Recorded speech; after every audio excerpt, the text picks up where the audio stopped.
Legendary Justin Brownlee o Justin Noipy bumagsak o pumalya sa ginawang doping test sa kanya noong October 7 sa China. Ito ay inulat ng International Testing Agency o ITA. Nagpositibo nga siya sa isang substance na pangalan ay carboxy THC. Itong substance na to ay pinagbabawal nga ng World Anti-Doping Agency.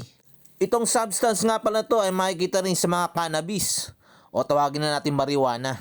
Ayon nga pala sa mga balita na malapit kay Brownlee ay naglalaro nga ito na injured.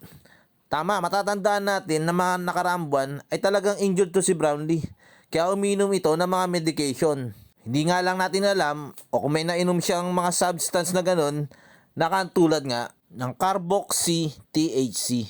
Bali sample A pala siya bumagsak. At meron pa palang sample B.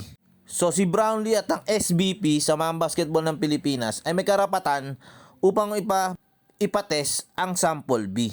Meron sila hanggang October 19 na ina-acknowledge nila na buksan ang sample B. At kung lumabas nga na positive pa rin si Justin sa sample B, ay doon na siya papatawan ng suspension na maaring umabot ng hanggang 2 taon. Kaso nga pala ni Brownlee ay elevate sa Anti-Doping Division ng Court of Arbitration for Sports.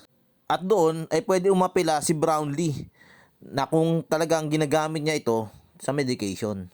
Itong lahat na to ay kapag napatunayan nga na si Brownlee ay gumagamit nga ng ganong substance. So kahina-hinala no, kasi China alam niyo naman bitter masyado sa kanilang pagkatalo. Dahil si Brownlee nga ang isa sa mga dahilan kung bakit sila hindi nakapasok sa finals at naging dahilan para sa ating pagkamit muli ng ginto after 61 years. So maraming katanungan ang bumalot dito sa kontrobersyang ito no. Lalong-lalo na sa social media. Marami ang nagtanong sa timing ng test. Pati na ang humawak ng sample ni Brownlee na China Anti-Doping Agency. Siyempre, pwede na lang i-hocus-pocus yun.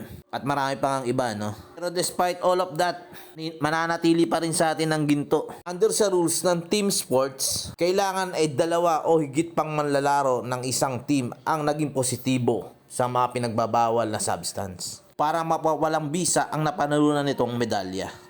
Kaya bigo pa rin ang China. Ginto pa rin kami. Yeah, boy!